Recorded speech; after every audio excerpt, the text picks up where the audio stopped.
Baik, kita lanjutkan. Bang Ruth, saya mau ke Anda. Apa tanggapan Anda ketika Ahok memilih jalur untuk independen, maju di Pilgub DKI seperti itu, dan kemudian muncullah istilah deparpolisasi, ini salah satu bahkan dinilai seakan-akan meniadakan peran parpol dalam demokrasi. Anda juga melihat seperti itu atau sebenarnya ini hal yang biasa saja? Atau di undang-undang juga diatur?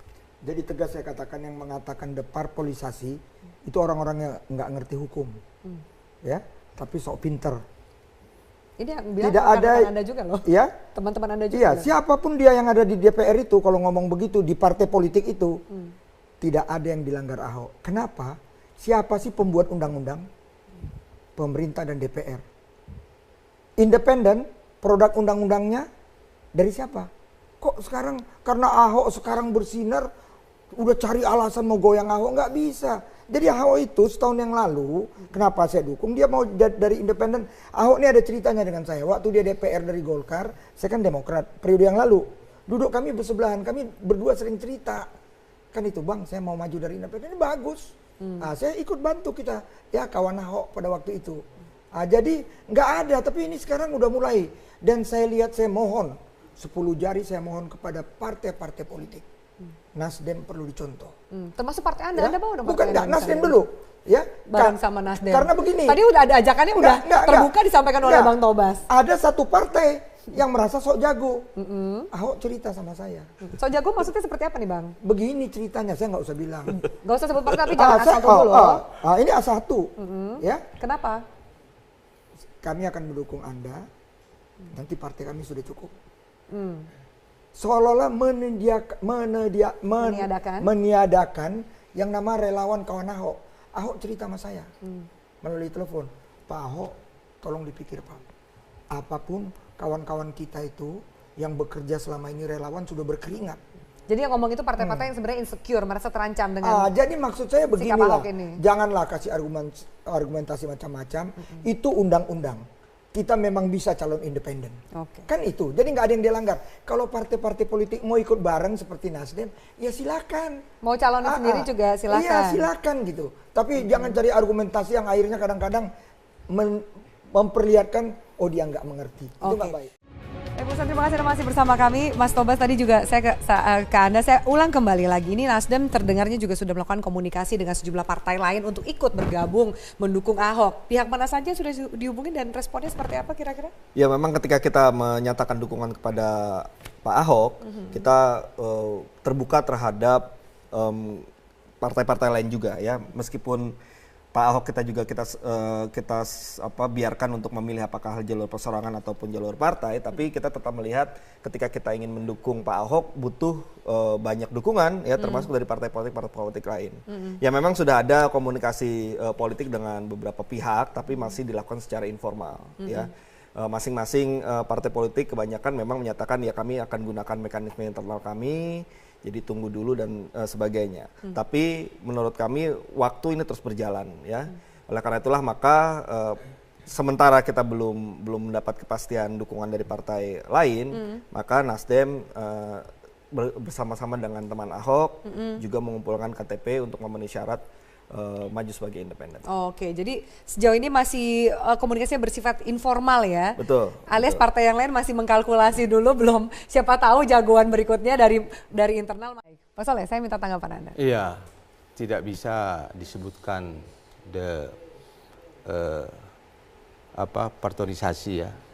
Parpolisasi karena memang instrumen hukumnya ada. Ya. Di dalam Undang-Undang Nomor 8 Tahun 2015 itu kan jelas gitu ya, bahwa untuk menjadi pimpinan dari gubernur atau bupati Kota Madia itu bisa diusung oleh partai politik, bisa oleh perorangan, kan begitu kan? Instrumen hukumnya ada. Hanya yang menjadi persoalan terkait dengan partai politik, ya, kan biasanya partai politik ini ingin mengusung, bukan hanya sekedar mendukung, kan begitu. Makanya saya katakan tadi, kalau saya atas nama Partai Persatuan Pembangunan berusaha sedemikian rupa untuk bisa mengusung kader sendiri, kader atau orang yang memang memadai untuk dicalonkan, kan begitu, kan begitu. Oleh karena itu, menurut hemat saya persoalannya bukan itu, bukan itu persoalannya. Persoalannya adalah partai politik ya yang selama ini dianggap instrumen utama dari sebuah demokrasi, kan begitu, ternyata mendukung yaitu terhadap calon independen yang dia tidak mau menggunakan partai politik sebagai pengusungnya, kan begitu. Itu masalah buat Anda? Oh, buat saya itu dari perspektif saya sebagai berarti saya anggap dia tidak membutuhkan partai politik, kan begitu. Iya. Kan begitu. Dan Anda lihat bahwa itu kan sebenarnya sah saja. Tapi tidakkah sah-sah kemudian, saja. maksud saya gini Pak, ketika kemudian ada orang yang punya menjadi salah satu kandidat kuat dalam sebuah pemilihan kepala daerah dan dia tidak memilih partai politik, bukankah kemudian itu menjadi kritik bagi partai-partai dengan yang kalau dikatakan ini kan dikuasai hanya segelintir orang saja, tidak mendengar aspirasi masyarakat. Bisa itu sebagai sebuah kritik terhadap partai politik, kan, ya. Tetapi bisa juga kan begitu kan. Kalau memang dia itu dekat dengan hati rakyat dan politik bisa menangkap itu, apa salahnya politik yang akan mengusung itu? Jadi bukan hanya sekedar mendukung, tetapi mengusung, kan begitu. Lah P3 dalam hal ini akan mengusung. Oke, akan mengusung. Akan mengusung. Oke. Lah kami ada mekanisme seperti yang saya katakan tadi. Nanti tunggu panjang sekali jalan. mekanismenya. Ya. Oke, kapan kira-kira ada target untuk mengumumkan? Lah, kalau dalam hitungan politik satu tahun, 1,5 tahun itu kan waktu yang juga nggak terlalu panjang, Pak. Di internal kami itu ya, di situ ada majelis syariah, ada majelis pakar, ada dewan pimpinan pusat, kan begitu. Dan semuanya itu harus berbicara secara komprehensif untuk memutuskan ini yang kita ambil. Oke, kan itu begitu. kita nantikan berarti tidak boleh dari P3 seseorang yang mengatasnamakan dirinya sebagai ketua lalu menunjuk si A, si B, tidak bisa. Oke, tidak bisa. Alias partai yang lain masih mengkalkulasi dulu, belum siapa tahu jagoan berikutnya dari internal maju. Sama seperti dari P3 mungkin, dengar-dengar Lulung sudah diajukan oleh partai Anda? Begini, pertama belum ada yang datang ke P3 dalam rangka mengusung kandidat tertentu termasuk Ahok. Yaitu. Jadi belum ada, oleh karena itu dalam hal ini saya belum bisa merespon terhadap jika ada yang ingin mendekati P3 dalam rangka mendukung Ahok. Itu yang pertama. Atau dibalik? Bang, jadi musik P3 mungkin juga mendekati pihak yang lain? Oh, enggak. Jadi begini. Menunggu saja dulu sambil melihat situasi. P3 itu ada mekanismenya. Ada beberapa hal yang perlu kami sampaikan dalam forum ini, bahwa P3 itu adalah partai yang berajaskan Islam. Ketika mengambil keputusan terkait dengan kepemimpinan, tentunya kami harus merespon terhadap pandangan-pandangan kiai ulama yang selama ini selalu menjadi pendukung utama dari partai ini. Tetapi terlepas dari semuanya, sampai sekarang... Atau dirasa hal itu yang menjadi berat untuk P3 mendukung Ahok? Bukan. Pertama, Pilkada DKI itu kan setahun yang akan datang. Bahkan 1,5 tahun yang akan datang, kan begitu kan. Sehingga belum menjadi perhatian kami. Akan tetapi, jika ada dan harus mengambil keputusan, ada mekanisme yang harus diambil. Tidak boleh Anda mengatakan, John Farid yang mengatakan mendukung A, mendukung B, tidak mungkin. Tidak ya, karena ada mekanisme, ada mekanisme internal. Ya, dengan tetap mengacu kepada 3 hal. Pertama, kalau itu kader maupun di luar kader, apakah punya integritas yang memadai atau tidak, kan begitu. Yang kedua, kredibilitasnya bagaimana. Yang ketiga adalah elektabilitasnya bagaimana. Jadi itu menjadi acuan gitu. Dan sampai sekarang belum membahas soal itu. Gitu. Sampai sekarang belum membahas soal itu. Dari Bang Tugas, Nasdem ya sendiri? Memang istilah deparpolisasi ini tidak tepat ya. Seperti yang tadi dikatakan Bang Ruhut, yang memang undang-undangnya sendiri sudah menyediakan itu ketika ada orang yang mengambil langkah perseorangan, dan itu sah-sah saja. Tapi istilah deparpolisasi ini juga bisa kita kritisi sebagai gambaran sepertinya kok kita partai politik ini kok takut dengan bayangannya sendiri. Gitu ya. Jadi ada satu badan yang namanya partai politik, dia punya bayangan, tapi kita sendiri takut pada bayangan kita. Jangan sampai seperti itu. Ya, partai politik ini juga tidak boleh berhenti untuk melakukan evaluasi dan refleksi diri, gitu ya. Ketika memang ternyata ada beberapa kekurangan-kekurangan yang dimiliki partai politik, maka kita harus belajar. Ya, termasuk juga fenomena yang terjadi di DKI Jakarta ini, tidak boleh kita kemudian merasa yang paling hebat, paling jumawa, sehingga tidak membuat ini sebagai bahan untuk pembelajaran kita. Ya, kalau kita sudah merasa berhenti belajar, tidak perlu belajar lagi, ya sudah, kita akan berhenti di situ-situ saja. Nah, ini yang sedang dilakukan oleh Partai Nasdem. Kita sadar kok ini semua masih berproses. Ini semua kita menuju ke demokrasi yang kita harapkan juga masih butuh jalan yang panjang, butuh trial and error gitu ya. Jadi ya sudah, kita ikuti saja. Ketika memang inilah yang menjadi keinginan dari masyarakat, kita coba fasilitasi, kita juga coba tangkap, dan kita coba menjadi bagian dari masyarakat itu. Jangan kemudian seolah-olah ada dua atau itu hal tantangan yang dari komunikasi Nasdem ke partai-partai yang lain, bahwa banyak partai yang takut bayangannya sendiri. Itu yang ingin kita juga sampaikan kepada teman-teman partai politik lainnya. Ayolah kita coba untuk memperbaiki keadaan politik ini, memperbaiki kepercayaan masyarakat kepada partai politik dengan cara mengambil sikap yang lebih fleksibel. Atau mungkin tidak semua partai siap dengan tanpa syarat yang dimiliki oleh Nasdem? Nah, itu masing-masing partai politik tentu punya pendiriannya masing-masing. Tapi memang partai Nasdem ini sejak awal sudah ingin mengetengahkan hal-hal yang baru, ya, seperti dukungan tanpa syarat, kemudian dukungan politik tanpa mahar, ya. Dan sebagainya. Ya, jadi itu memang kita coba perkenalkan, yang mudah-mudahan itu menjadi kontribusi yang baik bagi demokrasi dan dunia politik. Oke, baik. Kalau Demokrat ini kursinya juga cukup signifikan, 10 kursi sama seperti P3 di DPRD DKI. Bukan 10%, 10 kursi. Maksud saya. Ya, biar kita rada enak, kita ucapkan selamat dulu kepada Bapak Presiden kita. Mendapat cucu baru, ya. Cucu pertama, ya. Pak Jokowi dan Ibu Negara, Ibu Iriana, selamat dapat cucu baru. Mungkin sekarang lagi di rumah sakit di Solo. Putra dari kita tahu pengantin tahun yang lalu, ya. Jadi selamat kepada Bapak Presiden kita. Kaitan dengan ini, saya ingin katakan begini. Demokrat itu partai yang ketua umumnya Pak SBY. Orang yang sangat melangkah, harus terukur, ya. Dan kami kader-kadernya ada di lapangan.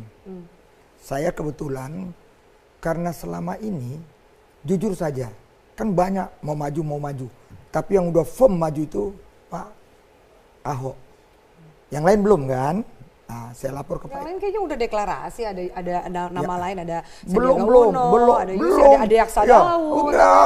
Belum ada yang mau maju karena semua begini, terpaku dengan Maung Bandung. Ingat, saya dengar Ridwan, semua menunggu apa Ridwan atau tidak. Jadi sampai sekarang belum ada. Baru satu Ahok. Saya lapor kepada ketua umum saya, Pak SBY. Pak Ahok kawan saya sudah Pak Inca Sekjen udah berbicara, kita ada rencana mau ketemu makan malam. Kan begitu. Wah, itu bagus sekali. Buka komunikasi sama calon-calon gubernur. Kan calon baru Pak Ahok. Buka komunikasi dengan Nasdem juga nggak, yang jelas-jelas sudah mendeklarasikan? Udah saya bilang Nasdem kan baru kemarin. Saya udah bilang, saya udah setahun sama Pak Ahok. Ahok itu sahabat saya, kebetulan ibunya anak Medan.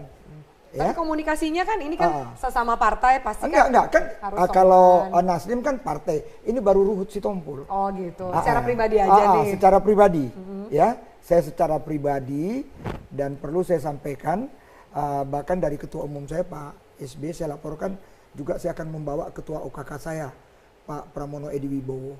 Jadi kita udah berapa kali ada rencana ketemu tapi baru saya. Tapi kita akan ketemu dengan Pak Ahok. Arahnya sinyalnya Demokrat gimana? Dari ketemu kan udah 1 tahun lalu, sinyalnya harusnya lebih bisa terbaca dong nih. Kalau ini baru, saya yang udah 1 tahun. Ya, ada kacamata Anda sekarang Demokrat ini arahnya seperti apa soal Ahok ini? Iya, kita lihat. Kan kita juga ada kader, kita hormati dulu kader kita, tapi saya katakan tadi Pak SBY itu terukur, Bapak itu mau kita kalau mau maju, ya kita lihat-lihat, jangan maju untuk kalah. Majulah untuk menang. Kalau memang kita nggak punya kader untuk itu, apa salahnya kita mendukung? Itu dong. Itu jadi kunci. Silakan Bang Tobas, Anda mau menanggapi? Ya, ketika kita memutuskan mendukung Pak Ahok itu memang melalui satu kajian yang mendalam, ya. Selama ini keputusan-keputusan politik dari Partai Nasdem itu kita lakukan secara terukur. Ya, salah satu buktinya ya di Pilkada 2015 yang lalu, pasangan yang didukung oleh Partai Nasdem menang di 132 daerah. Dan itu yang paling tertinggi di antara partai-partai lain. Nah, jadi kita ingin menyampaikan juga kepada partai politik lain bahwa ya kita sendiri sudah melakukan hitung-hitungan sendiri. Mungkin kita juga mintakan partai lain pun juga melakukan hal yang sama, sehingga kalau misalnya sama-sama kita menilai bahwa Pak Ahok ini memang kuat, memang menjadi harapan dari rakyat untuk memimpin kembali DKI Jakarta, apa salahnya kita bersama-sama dalam gerbong pendukung Pak Ahok. Partai Nasdem sendiri tidak mau memonopoli partai sebagai yang mendukung Pak Ahok. Ya, semakin banyak partai tentu semakin baik. Jadi tidak serta-merta pula ketika saat ini hanya baru Partai Nasdem saja yang ada di pendukung Pak Ahok, lantas kita langsung gitu ya? Tidak boleh. Enggak, kita sangat membuka diri, bahkan kita sangat mengajak. Tentu kita juga berharap Bang Ruhut juga bisa melanjutkan lagi komunikasinya dengan Ketua Umum. Ya mudah-mudahan kita nanti bisa bersama ya memenangkan Pak Ahok untuk DKI Jakarta. Nah, itu sudah disambut. Bapak mau menanggapi silakan. Bicara soal wakil, kalau Bang Ruhut saya mau tanya bagaimana Anda melihat siapa yang akan menjadi wakil Ahok nanti, ini akan berpengaruh pada bargain dan juga peta politik yang terjadi 2017. Kalau sekarang karena Ahok persorangan independen, kita harus hormati ya, relawan ya, kawan-kawan kita lagi kerja untuk Pak Heru. Ya sekarang ini lagi kerja semua. Jadi saya ingin katakan Heru generasi muda yang harus kita bangga, mengalir kan, dia sangat mengalir ya. Yang penting bagaimana dia bisa berbuat untuk DKI ini mendukung Pak Ahok. Jadi saya rasa Pak Ahok juga, saya mohon aja kepada kita semua, saya lihat akhir-akhir ini terjadi karakter assassination kepada Pak Ahok. Sekali lagi saya ingatkan, jangan lakukan itu.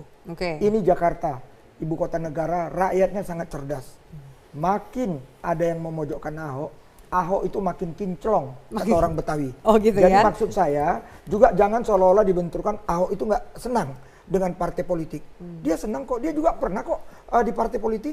Buktinya dia welcome dengan Nasdem, yang lain-lain juga nanti nggak ada masalah. Tinggal seperti saya katakan, kemarin itu ada satu partai yang maunya hanya dia pendukungnya. Apalagi meniadakan yang namanya kami kawan-kawan ini.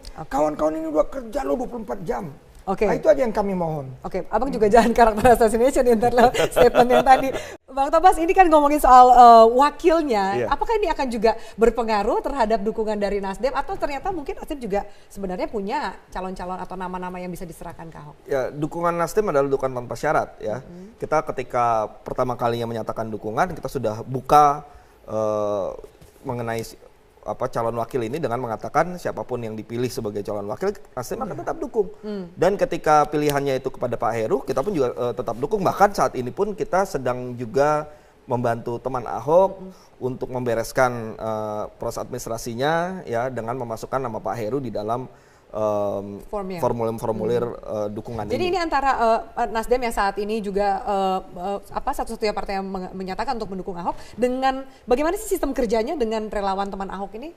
Ya kita punya komunikasi yang sangat baik ya, kita saling berkoordinasi, tidak berkompetisi dan saling menghormati. Kenapa? Karena begitu kita memberikan dukungan pada Pak Ahok, kita langsung nyatakan apresiasi kita, penghormatan kita terhadap pihak-pihak yang telah terlebih dahulu melakukan inisiatif-inisiatif untuk mendukung Pak Ahok. Jadi ya mereka sudah bekerja dan kita sangat hargai itu. Kita tidak mau mengambil alih. Sudah sekarang kita punya mesin partai, jadi kalian tidak usah ikut. Enggak, justru kita komunikasi dengan baik. Kita hormati apa yang sudah dilakukan. Kita tidak memaksakan harus A, B, C, tidak. Bahkan kita tanyakan teman-teman Ahok ini sudah melakukan apa, apalagi yang kira-kira bisa diisi oleh Partai Nasdem untuk kita bisa saling bahu-membahu. Karena apa? Karena kita juga tidak bisa menafikan lah satu kerja-kerja yang luar biasa yang sudah dilakukan oleh relawan-relawan ini. Ya, tentu itu harus juga diapresiasi juga. Betul. Dan ini sekali lagi inisiatif dari teman-teman Ahok dan relawan-relawan lain. Ini merupakan hal yang luar biasa. Pak Ahok sendiri tidak pernah menyuruh mereka untuk mengumpulkan KTP. Mereka bergerak sendiri. Dan ini fenomena yang luar biasa menurut saya di DKI Jakarta. Sejauh ini komunikasi dengan partai yang lain dari Nasdem sendiri, siapa yang kira-kira sudah memberikan sinyal yang positif atau lampu hijau? Karena masih dalam tahapan komunikasi, tentu tidak bisa saya sampaikan siapa-siapa saja ya. Tapi yang jelas ada satu dua partai yang juga memberikan respon yang positif, yang kita harapkan juga akan bergulir terus menjadi suatu dukungan kepada Pak Ahok. Ya, karena Pak Ahok user, ya kita serahkan aja ke Pak Ahok, dia maunya siapa yang menjadi pendampingnya wakil gubernur. Perlu tidak Ahok yang juga sedikit maju melakukan minimal komunikasi juga ke partai-partai yang lain? Ya sebelumnya kan dia sudah lakukan, bahkan dia kepingin masih dengan Pak Jarod waktu itu. Tapi kan kita udah tahu gimana ya, tapi dia mengambil sikap. Jadi memang perlu di Jakarta ini dipimpin orang yang model Pak Ahok kok. Siapa yang kira ya ketemu selokan penuh ini, kali jodoh yang berprestasi, belum lagi hal-hal lain. Abang tuh juru bicara Partai Demokrat loh, ini berarti juga kalian juga mengisyaratkan bahwa Demokrat arahnya ke sana gitu. Anda kan kayak tadi memberikan banyak pujian sekali kepada Ahok. Sampai sekarang calon itu yang jelas baru Ahok. Yang lain itu masih maju enggak. Demokrat silakan juga jangan maju enggak enggak. Ya, kalau kami kan jelas ya. Silakan maju, nanti aku buka komunikasi. Nanti aku bawa sekjen saya bawa ketua OKK saya. Kita kita tunggu semua permainan ini. Tapi nanti finalnya pepatah Jawa, ojo ke susu. Jangan mendahului ya, jangan buru-buru. Baik Bapak-bapak, kita lihat bagaimana nanti lobby politik juga masih berjalan, masing-masing persiapan juga persiapan oleh partai terhadap internal. Kita lihat sepertinya akan sangat menarik di bursa Pilgub DKI 2017. Terima kasih banyak atas waktunya dari terima kasih. Bang Tobas dan Pak Soleh.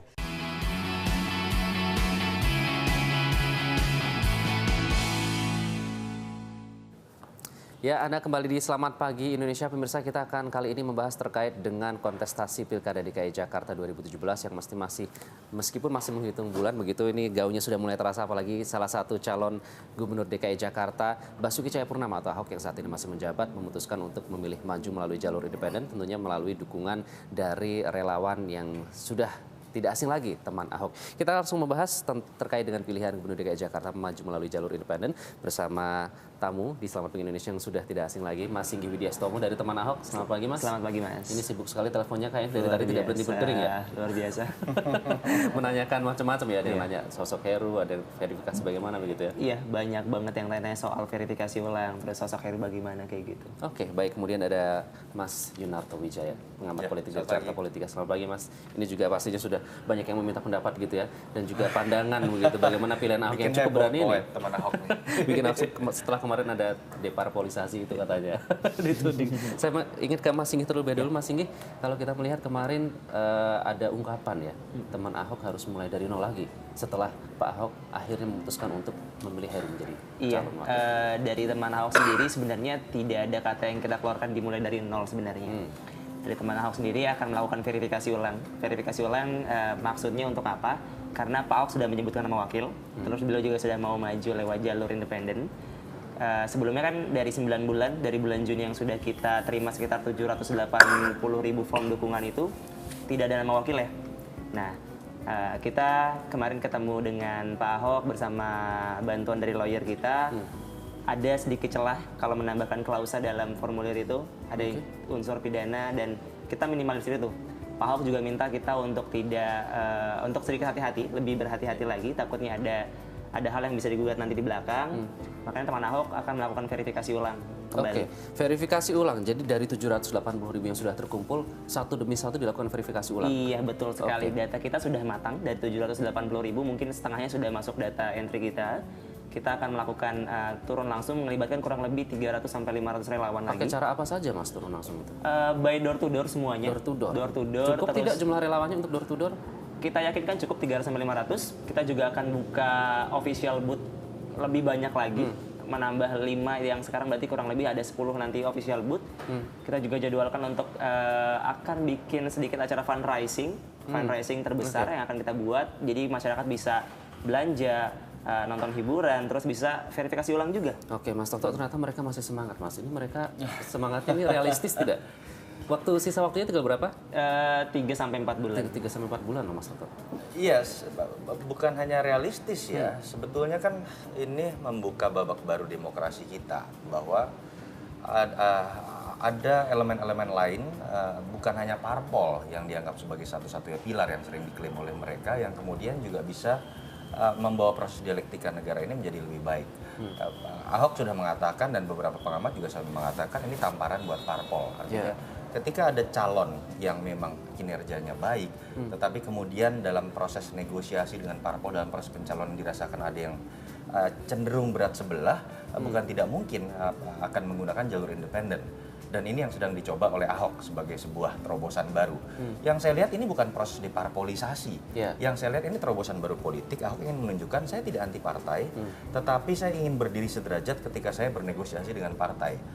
Berbeda dengan misalnya apa yang dilakukan oleh kandidat-kandidat di daerah lain sebelum ini, ketika seakan-akan ada ketergantungan, bahkan seperti ada proses mengemis. Itu yang menyebabkan kita mengenal istilah politik mahar, kita mengenal istilah politik balas budi. Jadi saya ingin menegaskan apa yang sudah yang saya tangkap ya, yang sudah diputuskan oleh Pak Ahok hari ini adalah dia sudah menyertakan nama wakil supaya kemudian teman Ahok bisa bekerja. Jadi plan E-nya adalah jalur independen. Tapi Pak Ahok kan sudah mengatakan secara realistis juga bulan Juni akan kita lihat signifikan atau tidak. Dan resiko dari saya ketika saya sudah memutuskan jalur independen, bulan Juni tidak signifikan, saya dan parpol kemudian marah, saya tidak bisa maju.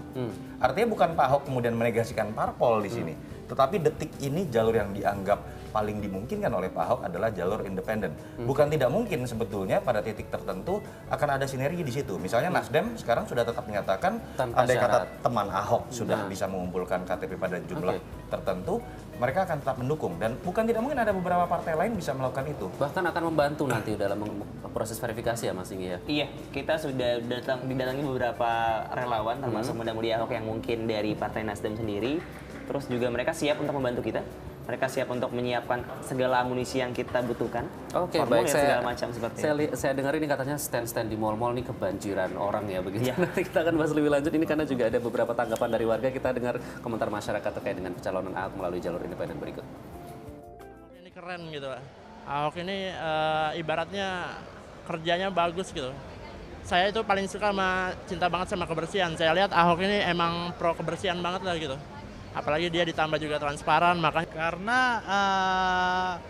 lihat perubahan dari Jakarta juga sih. Karena masih banyak pembangunan yang belum selesai dan perencanaannya itu kan baru selesai sekitar tahun berapa gitu. Dan itu kalau dipikirkan satu periodenya si Ahok itu Jakarta akan lebih maju. Karena kinerjanya udah kelihatan ya. Maksudnya terbukti sih dari semua yang dikerjain sama Ahok udah terbukti. Dan Jakarta maju. Mas Singgi sekarang sudah berapa yang sudah terverifikasi terkumpul? Kurang lebih puluhan ribu. Ini data terakhir yang kami terima kemarin. Kalau hari ini belum kami terima data terakhirnya. Karena laporan biasanya ada di siang hari. Kalau ditanya kemarin kebanjiran luar biasa. Di puluhan ribu itu berapa Mas perkiraan sekitar berapa? Kurang lebih 15.000. 15.000 ya? Yang sudah melakukan verifikasi ulang. Nah, kita akan melakukan verifikasi ulang itu pertama kan di booth. Kalau di booth mall memang sudah lebih awal. Sudah lebih awal dari hari Selasa, terus kita baru akan melakukan verifikasi langsung ke lapangan itu rencana hari Senin depan ini. Baru hari Senin depan. Mas Singgi ini saya kan sebagai orang awam begitu ya. Berarti masih kurang 765.000 lagi begitu untuk verifikasi dengan cara door to door kemudian mengundang untuk datang. Masih yakin, masih optimis? Kami masih yakin sekali kalau syarat dukungan minimal KPU itu kan di angka 532.000. Kami yakin dalam waktu tempo kurang lebih 1 bulan kami sudah bisa memenuhi syarat peraturan KPU. Kami yakinnya seperti itu. Masyarakat malah sekarang lebih berbondong-bondong, datang sendiri, menanyakan harus isi ulang atau bagaimana prosedurnya. Apa pertanyaan pertama mereka pada saat datang ke stand teman Ahok? Saya harus isi ulang atau bagaimana? Pertanyaan pertama seperti itu. Yang kedua pertanyaannya soal sosok Heru siapa? Oke, itu berarti ada inisiatif sendiri dari masyarakat ya Mas? Mereka datang begitu, tidak harus ditelepon dulu tapi datang sendiri. Ternyata antusiasme masyarakat masih tinggi. Iya, saya pikir pemberitaan selama seminggu terakhir ketika ada pihak-pihak tertentu menggunakan istilah deparpolisasi, bahkan juga ada ungkapan-ungkapan yang mengatakan Ahok tidak bisa maju, tidak realistis pilihan ini yang membuat kemudian masyarakat ingin melakukan gerakan yang lebih agresif bahkan begitu, tidak menunggu bola begitu. Jadi ini yang menurut saya harus dilihat lebih jeli oleh parpol. Bagaimana elemen masyarakat ini tidak lagi bisa diklaim bisa kemudian berkomunikasi dengan elitnya, memutuskan pilihan politiknya hanya melalui satu jalur. Yang harus diingat adalah jalur independen dengan jalur parpol itu sederajat diakui di undang-undang. Jadi kalau dia mengatakan itu liberal, tidak ada payung hukum, menurut saya orang tidak mengerti hukum begitu. Dan ini yang menurut saya harus menjadi sebuah otokritik buat parpol, bagaimana kemudian mereka memanfaatkan momentum di DKI ini untuk bisa lebih bersinergi dengan masyarakat, termasuk bagaimana kemudian sinergi antara relawan dengan parpol yang selama ini seakan-akan dikotomikan itu bisa terjadi. Nah kalau kita lihat sebetulnya kan banyak parpol juga yang sudah menyebut nama Ahok, jadi kita juga jangan melihat seakan-akan Ahok sekarang sendirian, kemudian menjadi anti partai dan ditinggalkan oleh partai, tidak. Masih banyak partai-partai yang sudah menyebut nama Ahok, tinggal bagaimana titik tengah antara apa yang diinginkan oleh teman-teman relawan dengan teman-teman partai dari sisi prosedural itu bisa bertemu. Dan itu yang menurut saya akan menjadi menarik kita lihat dalam 2 bulan ke depan. Menjadi menarik juga karena ternyata sudah beberapa kepala daerah yang maju melalui jalur independen dan ternyata terbukti sukses ya di beberapa daerah. Kita akan bahas lebih lanjut terkait dengan fenomena maju melalui jalur independen. Tetaplah bersama kami di Selamat Pagi Indonesia.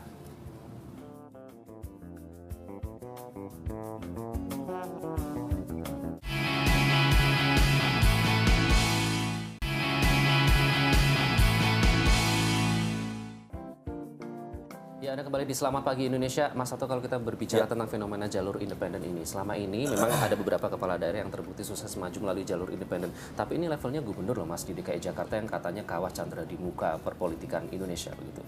Ya memang kalau secara kuantitatif tentu saja tidak banyak ya, tapi ada beberapa contoh secara kualitatif. Tapi yang saya ingin katakan adalah saya membantah pernyataan bahwa lihat secara kuantitatif jauh sekali jalur independen kebanyakan kalah. Ini menurut beberapa teman-teman parpol. Yang kedua ada asumsi bahwa kalau kemudian jalur independen hubungan eksekutif legislatif akan tidak baik. Yang pertama kenapa jalur independen tidak banyak yang menang, yang mencoba jalur independen itu tidak banyak, jadi tidak apple to apple kalau dibandingkan dengan jalur parpol. Yang kedua secara psikologis selama ini jalur independen digunakan oleh orang-orang yang tanda kutip tidak berhasil mendapatkan parpol karena surveinya tidak tinggi dan kemudian menggunakan jalur independen. Itu yang secara otomatis menyebabkan ya jalur independen kalau seakan-akan itu hanya menjadi plan C, plan D begitu, karena mereka tidak laku oleh parpol, ya otomatis mereka akan kemungkinan besar kalah. Itu poin pertama. Yang kedua, tidak ada logika bahwa orang ketika kemudian menggunakan jalur independen otomatis akan bisa diboikot kerjanya oleh DPRD misalnya. Tidak ada korelasi baik di level politik nasional atau level politik daerah yang membuktikan bahwa eksekutif dengan dukungan partai banyak itu pasti akan aman dalam proses kerja. Dulu Jokowi Ahok hanya mendapatkan sekitar 15% kursi, tapi kemudian bisa berjalan dengan lancar-lancar saja. Kalau kemudian ketika Ahok menjadi gubernur kemudian banyak terlibat dalam konflik dengan DPRD, kita bisa lihat itu kan dalam kasus-kasus yang memang buat Ahok itu prinsipil, misalnya dalam konteks anggaran. Jadi tidak ada kaitannya dengan jumlah pendukung di belakang.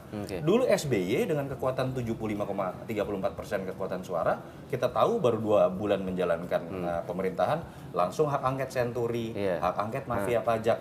Jadi itu korelasi. Bukan jaminan begitu ya, itu tafsir sesat yang menurut saya dibangun yang malah itu menurut saya adalah bentuk-bentuk untuk menegasikan apa yang disebut dengan jalur independen, padahal posisinya sederajat di mata hukum. Oke, Mas Singgi terkait jalur independen katanya sempat sudah bertemu dengan Pak Ahok sambil makan durian ya waktu itu ya. Itu apa sih yang membuat Pak Ahok akhirnya memutuskan untuk memilih jalur independen?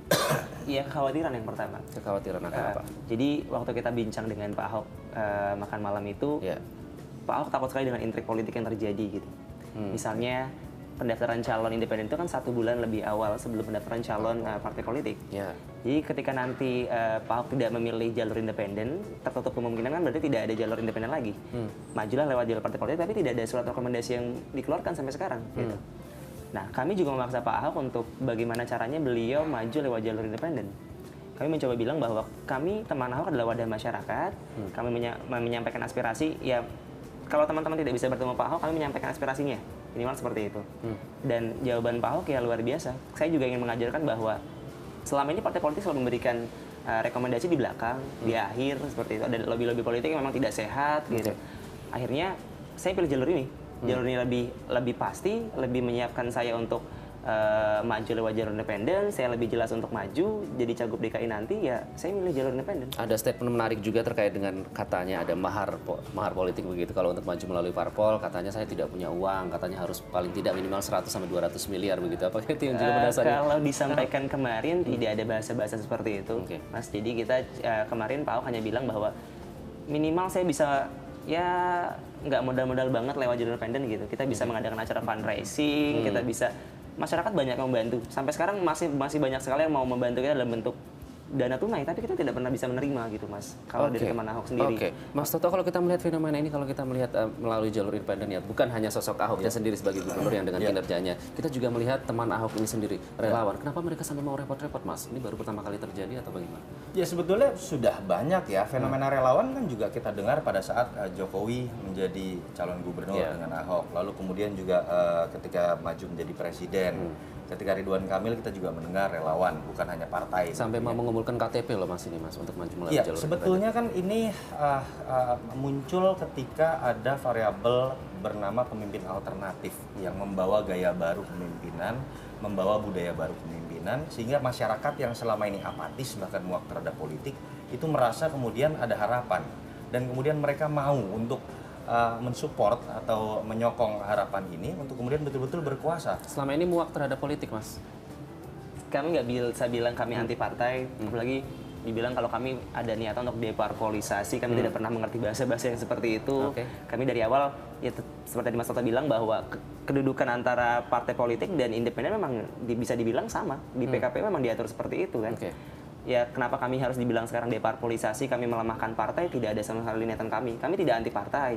Kami sadar betul bahwa partai memang pilar demokrasi di negeri ini seperti. Ya kami juga mengajarkan ke masyarakat bahwa masyarakat bisa memilih calon, menentukan calon bahkan yang biasanya memilih calon itu hanya elit-elit partai yang bisa memilih dan sekarang masyarakat ikut terlibat langsung seperti itu. Tapi bahasa intrik politik itu menurut saya jadi menarik ya apa yang Pak Ahok katakan ya, bahwa verifikasi jalur independen ini tetap harus dicerna secara hati-hati karena saya terus terang pengalaman saya melihat verifikasi faktual dalam jalur independen ini beberapa kasus bisa dipertanyakan. Faisal Basri misalnya itu bisa cerita banyak bagaimana banyak sekali KTP dan formulir itu yang dianggap tidak sah. Itu kenapa Ahok dari awal sudah memberikan simbolisasi. Ayo kita kumpulkan 1 juta, artinya 2 kali lipat. Karena ada 2 hal di situ. Pertama, bukan tidak mungkin ada human error atau sistem yang belum bisa membaca dengan baik sesuatu yang sifatnya double, duplikasi atau kemudian tidak sah, dan bukan tidak mungkin juga ada pihak-pihak yang ingin memboikot dengan memberikan data-data yang tidak sah misalnya. Ini politik begitu. Atau yang kedua, bukan tidak mungkin juga ketika tadi Pak Ahok sudah mengatakan ya, KPUD semoga independen atau bekerja profesional. Karena memang ini kita menyerahkan kepada satu lembaga yang kita harapkan objektif untuk memutuskan Anda bisa maju atau tidak. Dan bukan tidak mungkin karena permasalahan prosedur dan administrasi seperti itu Pak Ahok tidak maju. Itu yang menurut saya sudah diingatkan berkali-kali oleh Pak Ahok, dan semoga teman-teman Ahok ini ya lebih berhati-hati, punya target lebih, sehingga kemudian ketika terjadi permasalahan-permasalahan administratif atau bahkan tidak mungkin kecurangan itu bisa ditanggulangi. Makanya itu yang sudah diantisipasi. Jangan sampai Ahok, semangat yang sangat besar ini kemudian kalah oleh intrik begitu. Itu poin saya. Ya, selain tanda tangan yang tidak boleh ganda begitu, bahkan ada teman Ahok yang memakai materai begitu ya, sampai ada inisiatif sendiri. Betul. Karena saking takutnya nanti dicari celah hukumnya ya. Kita akan lanjutkan. Kita harus jeda terlebih dahulu. Kami akan kembali sesaat lagi. Tetap di Selamat Pagi Indonesia.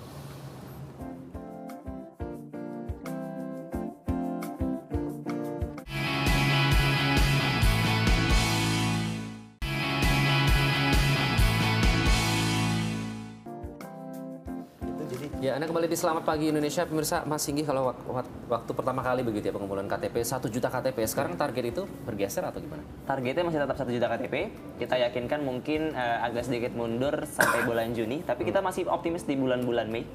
Terus juga hari ini mungkin saya mau klarifikasi bahwa tidak ada formulir dukungan yang kita punya itu harus ditandatangani oleh materai. Karena memang banyak sekali sedikit ya gangguan-gangguan bahwa harus pakai materai lah, harus diserahkan di posko inilah. Padahal kita tidak punya posko di situ. Seperti itu kan. Kita masih siapkan untuk klarifikasinya bagaimana ini. Ya banyak sekali memang sudah mulai banyak timbul gangguan yang memang harus kita siapkan.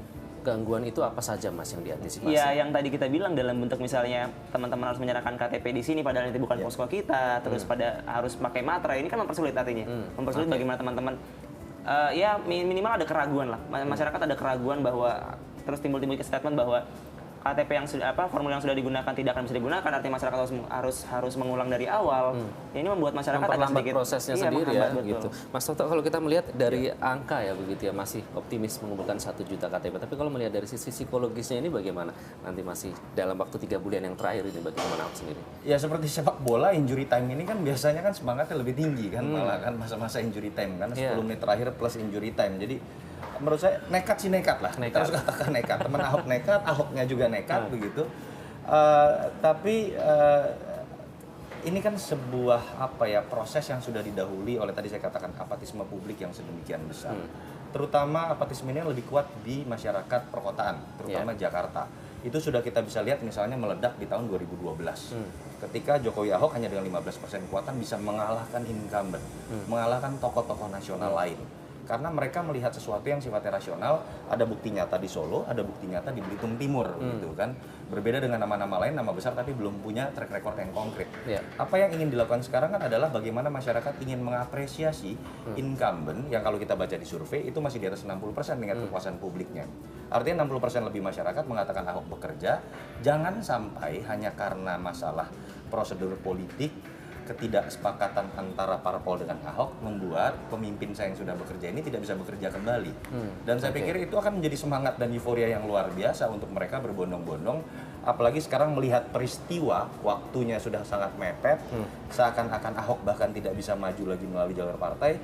Saya pikir bukan tidak mungkin, layaknya injury time tadi, ini serangan akan semakin menggila dan mungkin itu akan sangat membantu teman Ahok. Saya pikir teman Ahok juga melihat bagaimana di beberapa booth saya dengar bahkan lebih meledak dibandingkan dengan ketika beberapa bulan lalu. Siap Mas ingin menghadapi serangan-serangan tadi yang disebut Mas Toto? Iya siap, pasti kami siap. Kami sudah menyiapkan memang apa yang kami bisa lakukan. Kalau andaikan ada serangan atau bahkan kami tidak, kalau dibandingkan antara serangan dengan membeludaknya masyarakat yang datang ke booth, lebih banyak masyarakat yang ke booth datangnya gitu kan. Artinya kami tidak menganggap serangan itu sebagai sebuah gangguan, tidaklah. Serangan itu menurut saya malah serangan dari warga, sebetulnya serangan yang positif. Jadi tinggal ditangkap. Kita malah begini Mas, kalau di booth sendiri kita selalu bilang bahwa setiap ada misalnya Ahok ngomong kontroversial, misalnya Ahok ribut-ribut dengan yang lain, perolehan KTP kita malah meningkat. Malah semakin ramai ya, oke. Saya curiga malah kewalahan tangan teman-teman Ahok. Artinya apa? Teman-teman Ahok sekarang ya jangan juga kemudian misalnya menjadi eksklusif. Tadi saya sudah katakan ada beberapa tangan lain yang saya pikir akan membantu. Jalur partai mungkin akan membantu juga.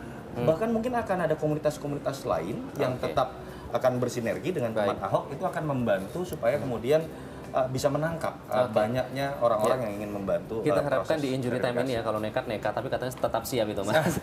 Ini bedanya anak muda begitu gitu ya. Baik, selalu semangat Mas. Nanti kalau misalnya didatengin sama orang-orang ke stand teman Ahok begitu ya. Harusnya memang. Katanya lebih dikhawatirkan tadi yang menanyakan ada teman Ahok begitu ya. Terima kasih Mas Yunarto Wijaya. Terima kasih sama-sama. Sudah hadir. Mas Inggi, terima kasih sudah hadir di Selamat Pagi Indonesia. Dan pemirsa, demikianlah perbincangan kami terkait dengan keputusan Ahok untuk maju melalui jalur independen. Kami akan kembali sesaat lagi setelah headline news berikut ini. Terima kasih.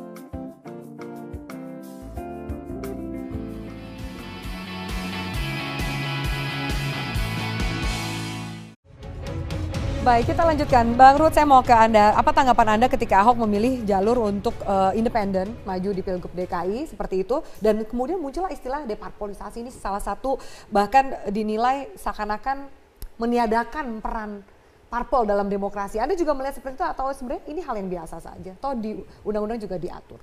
Jadi tegas saya katakan, yang mengatakan deparpolisasi itu orang-orang yang nggak ngerti hukum, ya, tapi sok pinter.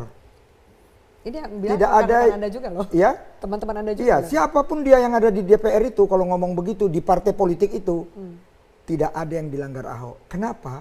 Siapa sih pembuat undang-undang? Pemerintah dan DPR. Independen, produk undang-undangnya dari siapa?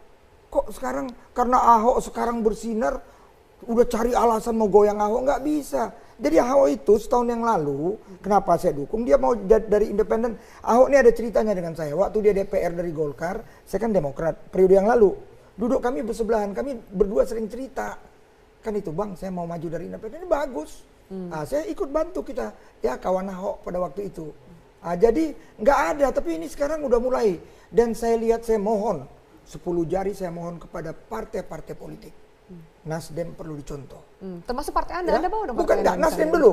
Ya, bareng sama Nasdem. Karena begini. Tadi udah ada ajakannya udah terbuka disampaikan oleh Bang Tobas. Ada satu partai yang merasa sok jago. Ahok cerita sama saya. Sok jago maksudnya seperti apa nih Bang? Begini ceritanya, saya nggak usah bilang. Gak usah sebut partai tapi jangan A1 dulu. Ini A1. Ya. Kenapa? Kami akan mendukung Anda. Nanti partai kami sudah cukup. Seolah-olah meniadakan yang nama relawan kawan Ahok. Ahok cerita sama saya melalui telepon, Pak Ahok tolong dipikir Pak. Apapun kawan-kawan kita itu yang bekerja selama ini relawan sudah berkeringat. Jadi yang ngomong itu partai-partai yang sebenarnya insecure, merasa terancam dengan jadi maksud saya beginilah, ini. Janganlah kasih argumentasi macam-macam, itu undang-undang. Kita memang bisa calon independen. Kan itu, jadi nggak ada yang dilanggar. Kalau partai-partai politik mau ikut bareng seperti Nasdem, ya silakan. Mau calonin sendiri juga silakan. Iya silakan gitu. Tapi jangan cari argumentasi yang akhirnya kadang-kadang memperlihatkan, oh dia nggak mengerti. Itu nggak baik. Pemirsa, terima kasih masih bersama kami. Mas Tobas tadi juga saya ke Anda, saya ulang kembali lagi. Ini Nasdem terdengarnya juga sudah melakukan komunikasi dengan sejumlah partai lain untuk ikut bergabung mendukung Ahok. Pihak mana saja sudah dihubungi dan responnya seperti apa kira-kira? Ya memang ketika kita menyatakan dukungan kepada Pak Ahok, kita terbuka terhadap partai-partai lain juga ya. Meskipun Pak Ahok kita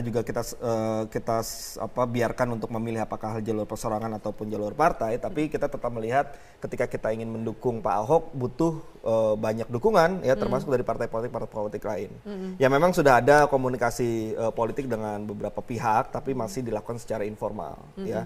Masing-masing partai politik kebanyakan memang menyatakan ya kami akan gunakan mekanisme internal kami. Jadi tunggu dulu dan sebagainya. Tapi menurut kami waktu ini terus berjalan ya. Oleh karena itulah maka sementara kita belum mendapat kepastian dukungan dari partai lain, maka Nasdem bersama-sama dengan teman Ahok juga mengumpulkan KTP untuk memenuhi syarat maju sebagai independen. Oke, jadi sejauh ini masih komunikasinya bersifat informal ya. Betul. Alias partai yang lain masih mengkalkulasi dulu, belum siapa tahu jagoan berikutnya dari internal. Pak Soleh, saya minta tanggapan Anda. Iya, tidak bisa disebutkan parpolisasi ya.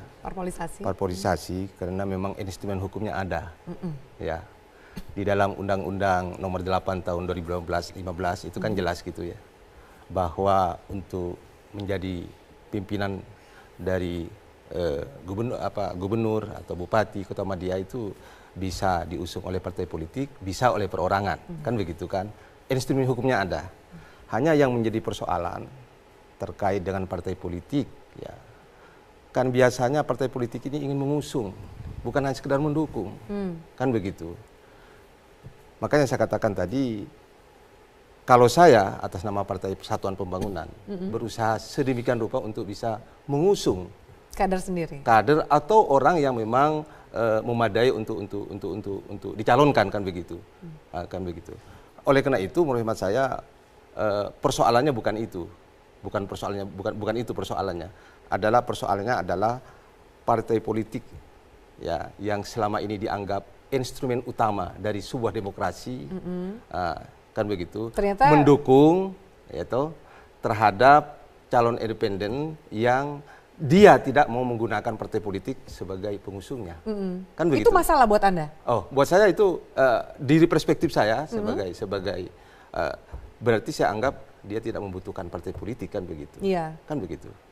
Dan Anda lihat bahwa itu kan sebenarnya sah saja, tapi tidakkah kemudian, maksud saya gini Pak, ketika kemudian ada orang yang punya menjadi salah satu kandidat kuat dalam sebuah pemilihan kepala daerah dan dia tidak memilih partai politik, bukankah kemudian itu menjadi kritik bagi partai-partai dengan yang kalau dikatakan ini kan dikuasai hanya segelintir orang saja, tidak mendengar aspirasi masyarakat. Bisa itu sebagai sebuah kritik terhadap partai politik, kan, ya.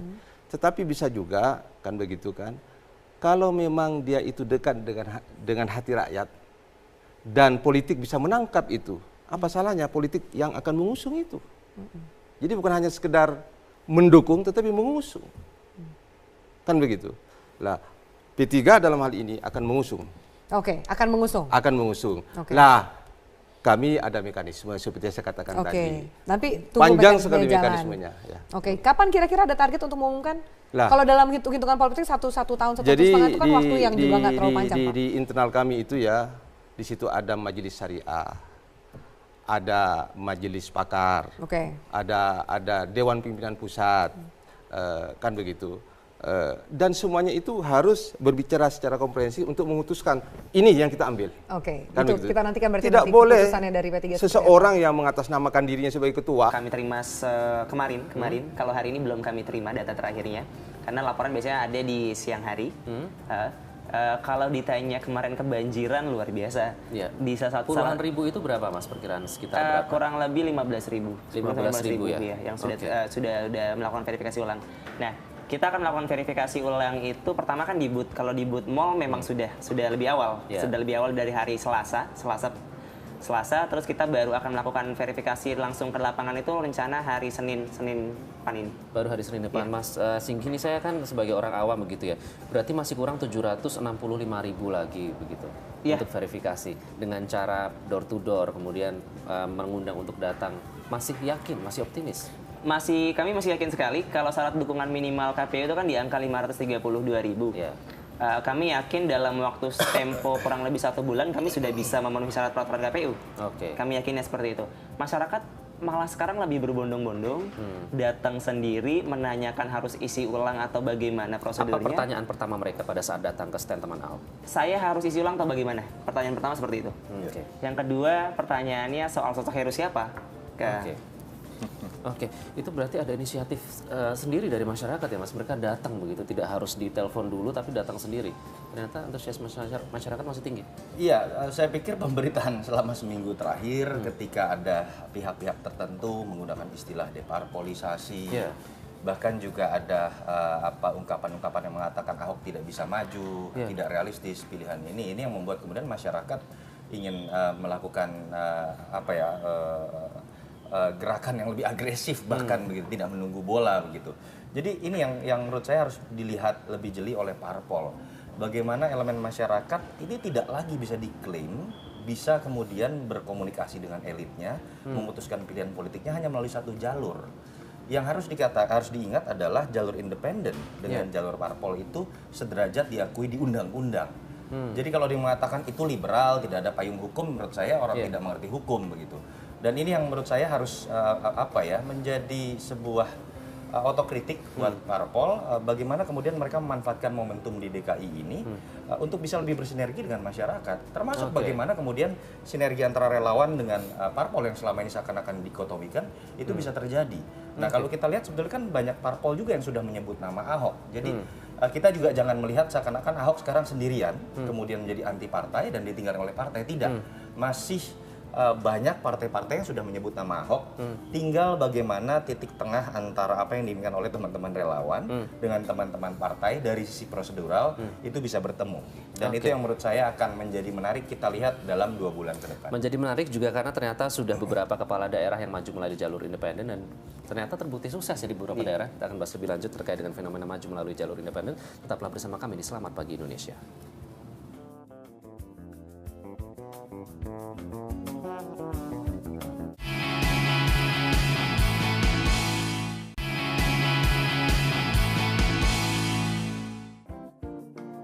Ya, Anda kembali di Selamat Pagi Indonesia. Mas Sato, kalau kita berbicara tentang fenomena jalur independen ini, selama ini memang ada beberapa kepala daerah yang terbukti sukses maju melalui jalur independen. Tapi ini levelnya gubernur loh Mas di DKI Jakarta yang katanya kawah candra di muka perpolitikan Indonesia begitu. Ya memang kalau secara kuantitatif tentu saja tidak banyak ya, tapi ada beberapa contoh secara kualitatif. Tapi yang saya ingin katakan adalah saya membantah pernyataan bahwa lihat secara kuantitatif jauh sekali jalur independen kebanyakan kalah. Ini menurut beberapa teman-teman parpol. Yang kedua ada asumsi bahwa kalau kemudian jalur independen hubungan eksekutif legislatif akan tidak baik. Yang pertama kenapa jalur independen tidak banyak yang menang, yang mencoba jalur independen itu tidak banyak, jadi tidak apple to apple kalau dibandingkan dengan jalur parpol. Yang kedua secara psikologis selama ini jalur independen digunakan oleh orang-orang yang tanda kutip tidak berhasil mendapatkan parpol karena surveinya tidak tinggi dan kemudian menggunakan jalur independen. Itu yang secara otomatis menyebabkan ya jalur independen kalau seakan-akan itu hanya menjadi plan C, plan D begitu, karena mereka tidak laku oleh parpol, ya otomatis mereka akan kemungkinan besar kalah. Itu poin pertama. Yang kedua, tidak ada logika bahwa orang ketika kemudian menggunakan jalur independen otomatis akan bisa diboikot kerjanya oleh DPRD misalnya. Tidak ada korelasi baik di level politik nasional atau level politik daerah yang membuktikan bahwa eksekutif dengan dukungan partai banyak itu pasti akan aman dalam proses kerja. Dulu Jokowi Ahok hanya mendapatkan sekitar 15% kursi, tapi kemudian bisa berjalan dengan lancar-lancar saja. Kalau kemudian ketika Ahok menjadi gubernur kemudian banyak terlibat dalam konflik dengan DPRD, kita bisa lihat itu kan dalam kasus-kasus yang memang buat Ahok itu prinsipil, misalnya dalam konteks anggaran. Jadi tidak ada kaitannya dengan jumlah pendukung di belakang. Dulu SBY dengan kekuatan 75,34% kekuatan suara, kita tahu baru 2 bulan menjalankan pemerintahan, langsung hak angket senturi, hak angket mafia pajak.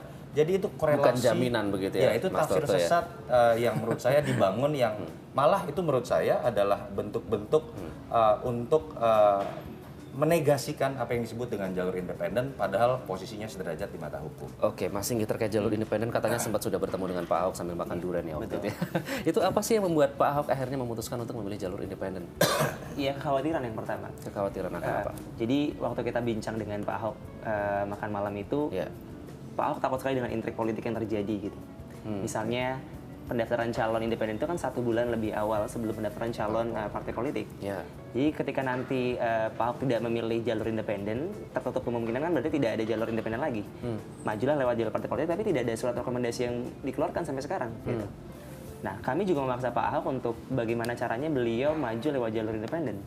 Kami mencoba bilang bahwa kami, teman Ahok adalah wadah masyarakat, kami menyampaikan aspirasi, ya kalau teman-teman tidak bisa bertemu Pak Ahok, kami menyampaikan aspirasinya. Minimal seperti itu. Dan jawaban Pak Ahok ya luar biasa. Saya juga ingin mengajarkan bahwa selama ini partai politik selalu memberikan rekomendasi di belakang, di akhir, seperti itu. Ada lobby-lobby politik yang memang tidak sehat, gitu. Akhirnya saya pilih jalur ini. Jalur ini lebih pasti, lebih menyiapkan saya untuk maju lewat jalur independen. Saya lebih jelas untuk maju jadi cagup DKI nanti, ya saya milih jalur independen. Ada statement menarik juga terkait dengan katanya ada mahar, Pak. Secara pribadi dan perlu saya sampaikan, bahkan dari ketua umum saya Pak SB saya laporkan juga saya akan membawa ketua OKK saya Pak Pramono Edi Wibowo. Jadi kita udah berapa kali ada rencana ketemu tapi baru saya. Tapi kita akan ketemu dengan Pak Ahok. Arahnya sinyalnya Demokrat gimana? Dari ketemu kan udah 1 tahun lalu sinyalnya harusnya lebih bisa terbaca dong nih. Kalau ini baru, saya yang udah 1 tahun. Ya, ada kacamata Anda sekarang Demokrat ini arahnya seperti apa? Soal Ahok ini. Iya, kita lihat.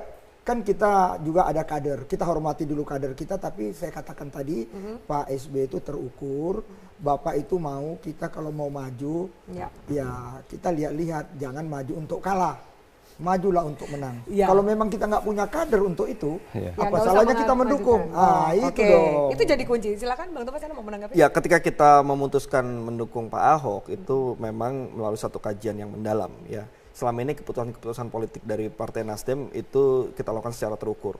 Ya, salah satu buktinya ya di Pilkada 2015 yang lalu, pasangan yang didukung oleh Partai Nasdem menang di 132 daerah. Dan itu yang paling tertinggi di antara partai-partai lain. Nah, jadi kita ingin menyampaikan juga kepada partai politik lain bahwa ya kita sendiri sudah melakukan hitung-hitungan sendiri. Mungkin kita juga mintakan partai lain pun juga melakukan hal yang sama, sehingga kalau misalnya sama-sama kita menilai bahwa Pak Ahok ini memang kuat, memang menjadi harapan dari rakyat untuk memimpin kembali DKI Jakarta, apa salahnya kita bersama-sama dalam gerbong pendukung Pak Ahok. Partai Nasdem sendiri tidak mau memonopoli partai sebagai yang mendukung Pak Ahok. Ya, semakin banyak partai tentu semakin baik. Jadi tidak serta-merta pula ketika saat ini hanya baru Partai Nasdem saja yang ada di pendukung Pak Ahok, lantas kita langsung tidak boleh. Enggak, kita sangat membuka diri, bahkan kita sangat mengajak. Tentu kita juga berharap Bang Ruhut juga bisa melanjutkan lagi komunikasinya dengan Ketua Umum. Ya, mudah-mudahan kita nanti bisa bersama ya memenangkan Pak Ahok untuk DKI Jakarta. Nah, itu sudah disambut. Bapak mau menanggapi, silakan. Bicara soal wakil, kalau Bang Ruhut saya mau tanya bagaimana Anda melihat siapa yang akan menjadi wakil Ahok nanti, ini akan berpengaruh pada bargain dan juga peta politik yang terjadi 2017. Kalau sekarang karena Ahok persorangan independen, kita harus hormati. Ya, relawan, ya kawan-kawan kita lagi kerja untuk Pak Heru. Ya sekarang ini lagi kerja semua. Jadi saya ingin katakan Heru generasi muda yang harus kita bangga. Mengalir kan. Dia sangat mengalir. Ya, yang penting bagaimana dia bisa berbuat untuk DKI ini mendukung Pak Ahok. Jadi saya rasa Pak Ahok juga, saya mohon aja kepada kita semua. Saya lihat akhir-akhir ini terjadi karakter assassination kepada Pak Ahok. Sekali lagi saya ingatkan, jangan lakukan itu. Ini Jakarta, ibu kota negara, rakyatnya sangat cerdas. Makin ada yang memojokkan Ahok, Ahok itu makin kinclong, kata orang Betawi. Jadi maksud saya juga jangan seolah-olah dibenturkan Ahok itu nggak senang dengan partai politik. Dia senang kok, dia juga pernah kok di partai politik. Buktinya dia welcome dengan Nasdem, yang lain-lain juga nanti nggak ada masalah. Tinggal seperti saya katakan, kemarin itu ada satu partai yang maunya hanya dia pendukungnya. Apalagi meniadakan yang namanya kami kawan-kawan ini. Kawan-kawan ini udah kerja lo 24 jam. Nah, itu aja yang kami mohon. Abang juga jangan karakter assassination yang statement yang tadi. Bang Tobas, ini kan ngomongin soal wakilnya. Apakah ini akan juga berpengaruh terhadap dukungan dari Nasdem atau ternyata mungkin Nasdem juga sebenarnya punya calon-calon atau nama-nama yang bisa diserahkan ke Ahok? Ya, dukungan Nasdem adalah dukungan tanpa syarat ya. Kita ketika pertama kalinya menyatakan dukungan, kita sudah buka mengenai calon wakil ini dengan mengatakan siapapun yang dipilih sebagai calon wakil, Nasdem akan tetap dukung. Dan ketika pilihannya itu kepada Pak Heru, kita pun juga tetap dukung. Bahkan saat ini pun kita sedang juga membantu teman Ahok untuk membereskan proses administrasinya ya dengan memasukkan nama Pak Heru di dalam formulir dukungan Jadi ini antara Nasdem yang saat ini juga satu-satunya partai yang menyatakan untuk mendukung Ahok, dengan bagaimana sih sistem kerjanya dengan relawan teman Ahok ini? Ya kita punya komunikasi yang sangat baik ya, kita saling berkoordinasi, tidak berkompetisi dan saling menghormati. Kenapa? Karena begitu kita memberikan dukungan pada Pak Ahok, kita langsung nyatakan apresiasi kita, penghormatan kita terhadap pihak-pihak yang telah terlebih dahulu melakukan inisiatif-inisiatif untuk mendukung Pak Ahok. Jadi ya mereka sudah bekerja dan kita sangat hargai itu. Kita tidak mau mengambil alih. Sudah sekarang kita punya mesin partai, jadi kalian tidak usah ikut. Enggak, justru kita komunikasi dengan baik. Kita hormati apa yang sudah dilakukan. Kita tidak memaksakan harus A, B, C, tidak. Bahkan kita tanyakan teman-teman Ahok ini sudah melakukan apa, apalagi yang kira-kira bisa diisi oleh Partai Nasdem untuk kita bisa saling bahu-membahu. Karena apa? Karena kita juga tidak bisa menafikan lah satu kerja-kerja yang luar biasa yang sudah dilakukan oleh relawan-relawan ini. Ya, tentu itu harus juga diapresiasi juga. Betul. Dan ini sekali lagi inisiatif dari teman-teman Ahok dan relawan-relawan lain, ini merupakan hal yang luar biasa. Pak Ahok sendiri tidak pernah menyuruh mereka untuk mengumpulkan KTP. Mereka bergerak sendiri. Dan ini fenomena yang luar biasa menurut saya di DKI Sejauh Jakarta. ini komunikasi dengan partai yang lain dari Nasdem sendiri, siapa yang kira-kira sudah memberikan sinyal yang positif atau lampu hijau?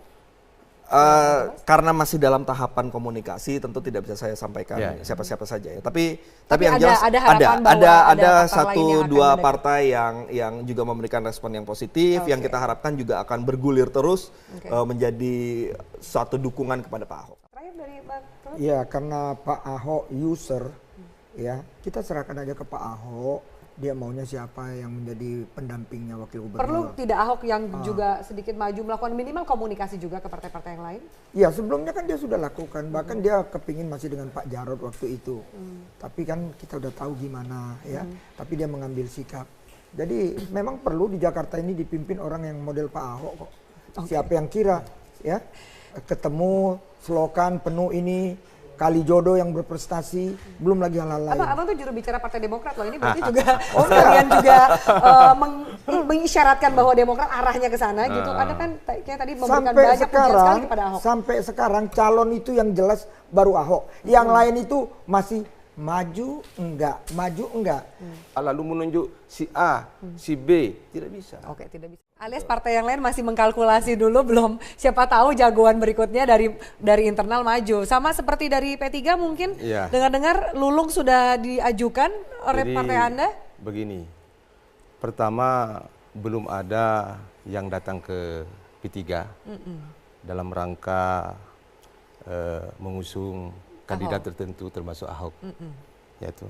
Jadi belum ada, oleh karena itu dalam hal ini saya belum bisa merespon terhadap jika ada yang ingin mendekati P3 dalam rangka mendukung Ahok. Itu yang pertama. Atau dibalik, Bang? Kenapa? Jadi musik P3 mungkin juga mendekati pihak yang lain? Oh, enggak. Jadi begini. Menunggu saja dulu sambil melihat situasi. P3 itu ada mekanismenya. Ada beberapa hal yang perlu kami sampaikan dalam forum ini, bahwa P3 itu adalah partai yang berajaskan Islam.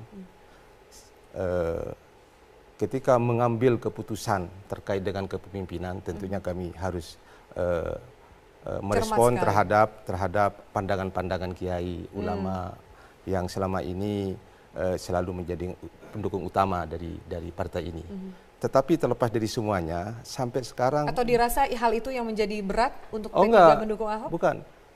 Pertama, Pilkada DKI itu kan setahun yang akan datang. Bahkan 1,5 tahun yang akan datang, kan begitu kan. Sehingga belum menjadi perhatian kami. Akan tetapi, jika ada dan harus mengambil keputusan, ada mekanisme yang harus diambil. Tidak boleh Anda mengatakan, John Farid yang mengatakan mendukung A, mendukung B, tidak mungkin. Tidak ya, karena ada restu partai ya? Ada mekanisme internal. Ya, dengan tetap mengacu kepada 3 hal. Pertama, kalau itu kader maupun di luar kader, apakah punya integritas yang memadai atau tidak, kan begitu. Yang kedua, kredibilitasnya bagaimana. Yang ketiga adalah elektabilitasnya bagaimana. Jadi itu menjadi acuan gitu. Dan sampai sekarang belum membahas soal itu. Gitu. Sampai sekarang belum membahas soal itu. Dari Bang Tugas, Nasdem ya sendiri? Memang istilah deparpolisasi ini tidak tepat ya. Seperti yang tadi dikatakan Bang Ruhut, yang memang undang-undangnya sendiri sudah menyediakan itu ketika ada orang yang mengambil langkah perseorangan, dan itu sah-sah saja. Tapi istilah deparpolisasi ini juga bisa kita kritisi sebagai gambaran sepertinya kok kita partai politik ini kok takut dengan bayangannya sendiri. Gitu ya. Jadi ada satu badan yang namanya partai politik, dia punya bayangan, tapi kita sendiri takut pada bayangan kita. Jangan sampai seperti itu. Ya, partai politik ini juga tidak boleh berhenti untuk melakukan evaluasi dan refleksi diri, gitu ya. Ketika memang ternyata ada beberapa kekurangan yang dimiliki partai politik, maka kita harus belajar. Ya, termasuk juga fenomena yang terjadi di DKI Jakarta ini, tidak boleh kita kemudian merasa yang paling hebat, paling jumawa, sehingga tidak membuat ini sebagai bahan untuk pembelajaran kita. Ya, kalau kita sudah merasa berhenti belajar, tidak perlu belajar lagi, ya sudah, kita akan berhenti di situ-situ saja. Nah, ini yang sedang dilakukan oleh Partai Nasdem. Kita sadar kok ini semua masih berproses. Ini semua kita menuju ke demokrasi yang kita harapkan juga masih butuh jalan yang panjang, butuh trial and error gitu ya. Jadi ya sudah, kita ikuti saja. Ketika memang inilah yang menjadi keinginan dari masyarakat, kita coba fasilitasi, kita juga coba tangkap, dan kita coba menjadi bagian dari masyarakat itu. Jangan kemudian seolah-olah ada dua atau itu hal tantangan yang dari komunikasi Nasdem ke partai-partai yang lain, bahwa banyak partai yang takut bayangannya sendiri. Itu yang ingin kita juga sampaikan kepada teman-teman partai politik lainnya. Ayolah kita coba untuk memperbaiki keadaan politik ini, memperbaiki kepercayaan masyarakat kepada partai politik dengan cara mengambil sikap yang lebih fleksibel. Atau mungkin tidak semua partai siap dengan tanpa syarat yang dimiliki oleh Nasdem? Nah, itu masing-masing partai politik tentu punya pendiriannya masing-masing. Tapi memang partai Nasdem ini sejak awal sudah ingin mengetengahkan hal-hal yang baru, ya, seperti dukungan tanpa syarat, kemudian dukungan politik tanpa mahar, ya. Dan sebagainya. Ya, jadi itu memang kita coba perkenalkan, yang mudah-mudahan itu menjadi kontribusi yang baik bagi demokrasi dan dunia politik. Oke, baik. Kalau Demokrat ini kursinya juga cukup signifikan, 10 kursi sama seperti P3 di DPRD DKI. Bukan 10%, 10 kursi. Maksud saya. Ya, biar kita rada enak, kita ucapkan selamat dulu kepada Bapak Presiden kita. Mendapat cucu baru, ya. Cucu pertama ya. Pak Jokowi dan Ibu Negara, Ibu Iriana, selamat dapat cucu baru. Mungkin sekarang lagi di rumah sakit di Solo. Putra dari kita tahu pengantin tahun yang lalu, ya. Jadi selamat kepada Bapak Presiden kita. Kaitan dengan ini, saya ingin katakan begini. Demokrat itu partai yang ketua umumnya Pak SBY. Orang yang sangat melangkah harus terukur, ya. Dan kami kader-kadernya ada di lapangan. Saya kebetulan karena selama ini jujur saja kan banyak mau maju. Tapi yang udah firm maju itu Pak Ahok. Yang lain belum kan? Nah, saya lapor ke Yang Pak. lain kayaknya udah deklarasi, ada nama lain, ada belum, ada Yusuf, ada Yaksa Daud. Belum ada yang mau maju karena semua begini terpaku dengan Maung Bandung. Ingat, saya dengar Ridwan, semua menunggu apa Ridwan atau tidak. Jadi sampai sekarang belum ada. Baru satu Ahok. Saya lapor kepada ketua umum saya, Pak SBY. Pak Ahok kawan saya sudah Pak Inca Sekjen udah berbicara, kita ada rencana mau ketemu makan malam. Kan begitu. Wah, itu bagus sekali. Buka komunikasi sama calon-calon gubernur. Kan calon baru Pak Ahok. Buka komunikasi dengan Nasdem juga nggak yang jelas-jelas sudah mendeklarasikan? Udah saya bilang Nasdem kan baru kemarin. Saya udah bilang, saya udah setahun sama Pak Ahok. Ahok itu sahabat saya, kebetulan ibunya anak Medan. Tapi komunikasinya kan ini kan sesama partai pasti enggak kan kalau Nasdem kan partai. Ini baru Ruhut Sitompul. Oh gitu. Secara pribadi aja nih. Secara pribadi. Ya, saya Demokrat juga jangan maju enggak maju kan? Enggak. Ya, kalau kami kan jelas ya. Silakan maju, nanti aku buka komunikasi. Nanti aku bawa sekjen saya bawa ketua OKK saya. Kita kita tunggu semua permainan ini. Tapi nanti finalnya pepatah Jawa. Ojo ke susu, jangan mendahului ya, jangan buru-buru. Baik Bapak-bapak, kita lihat bagaimana nanti lobby politik juga masih berjalan, masing-masing persiapan juga persiapan oleh partai terhadap internal. Kita lihat sepertinya akan sangat menarik di bursa Pilgub DKI 2017. Terima kasih banyak atas waktunya dari terima kasih. Bang Tebas dan Pak Soleh.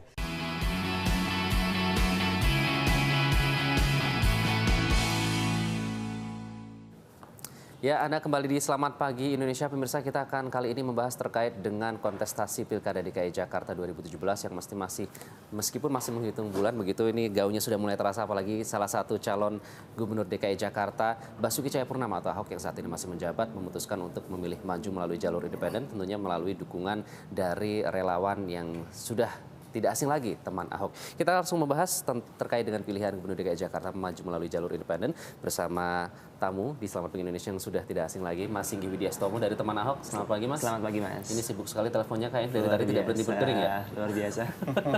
Menanyakan macam-macam ya, ada yang nanya sosok Heru, ada yang verifikasi bagaimana begitu ya. Iya, banyak banget yang tanya soal verifikasi ulang, terus sosok Heru bagaimana kayak gitu. Oke, baik. Kemudian ada Mas Yunarto Wijaya, pengamat politik dari Carta Politika. Selamat pagi, Mas. Ini juga pastinya sudah banyak yang meminta pendapat gitu ya, dan juga pandangan begitu bagaimana pilihan Ahok yang cukup berani ini. Teman Ahok nih. Bikin setelah kemarin ada deparpolisasi itu katanya. Dituding. Saya ingat ke Mas Singgi terlebih dahulu. Mas Singgi, kalau kita melihat kemarin ada ungkapan ya, teman Ahok harus mulai dari nol lagi setelah Pak Ahok akhirnya memutuskan untuk memilih Heru menjadi calon wakil. Dari teman Ahok sendiri sebenarnya tidak ada kata yang kita keluarkan dimulai dari nol sebenarnya. Dari teman Ahok sendiri akan melakukan verifikasi ulang. Verifikasi ulang maksudnya untuk apa? Karena Pak Ahok sudah menyebutkan nama wakil, terus beliau juga sudah mau maju lewat jalur independen. Sebelumnya kan dari 9 bulan, dari bulan Juni yang sudah kita terima sekitar 780.000 form dukungan itu tidak ada nama wakil ya. Nah, kita kemarin ketemu dengan Pak Ahok bersama bantuan dari lawyer kita. Ada sedikit celah kalau menambahkan klausa dalam formulir itu, ada unsur pidana dan kita minimalisir itu. Pak Ahok juga minta kita untuk untuk sedikit hati-hati, lebih berhati-hati lagi, takutnya ada hal yang bisa digugat nanti di belakang. Makanya teman Ahok akan melakukan verifikasi ulang kembali. Verifikasi ulang. Jadi dari 780.000 yang sudah terkumpul, satu demi satu dilakukan verifikasi ulang. Iya, betul sekali. Data kita sudah matang dari 780.000, mungkin setengahnya sudah masuk data entry kita. Kita akan melakukan turun langsung melibatkan kurang lebih 300 sampai 500 relawan lagi. Pakai cara apa saja, Mas, turun langsung itu? By door to door semuanya. Door to door. Door to door. Cukup tidak jumlah relawannya untuk door to door? Kita yakinkan cukup 300 sampai 500. Kita juga akan buka official booth lebih banyak lagi. Menambah 5 yang sekarang berarti kurang lebih ada 10 nanti official booth. Kita juga jadwalkan untuk akan bikin sedikit acara fundraising terbesar yang akan kita buat. Jadi masyarakat bisa belanja, nonton hiburan, terus bisa verifikasi ulang juga. Oke, Mas Toto, ternyata mereka masih semangat, Mas. Ini mereka semangatnya ini realistis tidak? Sisa waktunya tinggal berapa? 3 sampai 4 bulan. 3 sampai 4 bulan loh, Mas Toto. Iya, bukan hanya realistis ya. Sebetulnya kan ini membuka babak baru demokrasi kita, bahwa ada elemen-elemen lain, bukan hanya parpol yang dianggap sebagai satu-satunya pilar yang sering diklaim oleh mereka, yang kemudian juga bisa membawa proses dialektika negara ini menjadi lebih baik. Ahok sudah mengatakan dan beberapa pengamat juga sudah mengatakan ini tamparan buat parpol. Artinya ketika ada calon yang memang kinerjanya baik, tetapi kemudian dalam proses negosiasi dengan parpol, dalam proses pencalonan dirasakan ada yang cenderung berat sebelah, bukan tidak mungkin akan menggunakan jalur independen.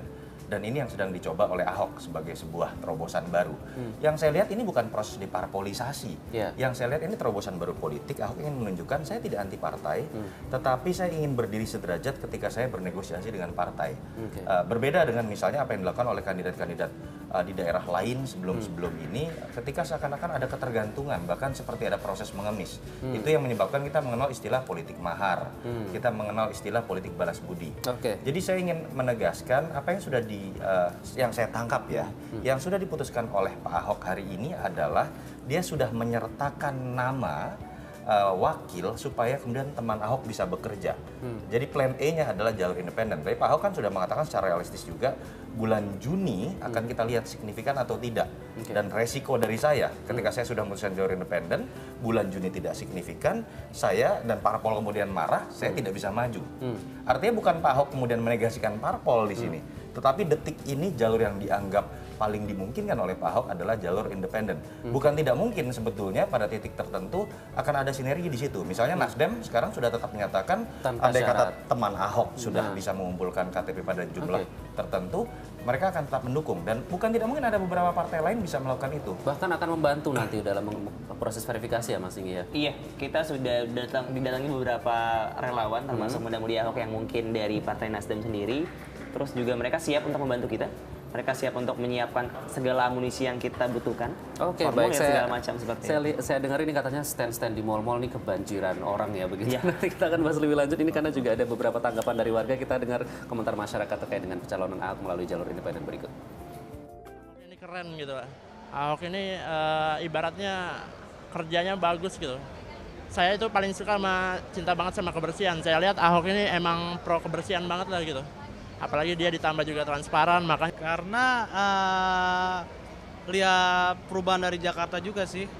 Karena masih banyak pembangunan yang belum selesai dan perencanaannya itu kan baru selesai sekitar tahun berapa gitu. Dan itu kalau dipikirkan satu periodenya si Ahok itu Jakarta akan lebih maju. Karena kinerjanya udah kelihatan ya. Maksudnya terbukti sih dari semua yang dikerjain sama Ahok udah terbukti. Dan Jakarta maju. Mas Singgi sekarang sudah berapa yang sudah terverifikasi terkumpul? Kurang lebih puluhan ribu. Ini data terakhir yang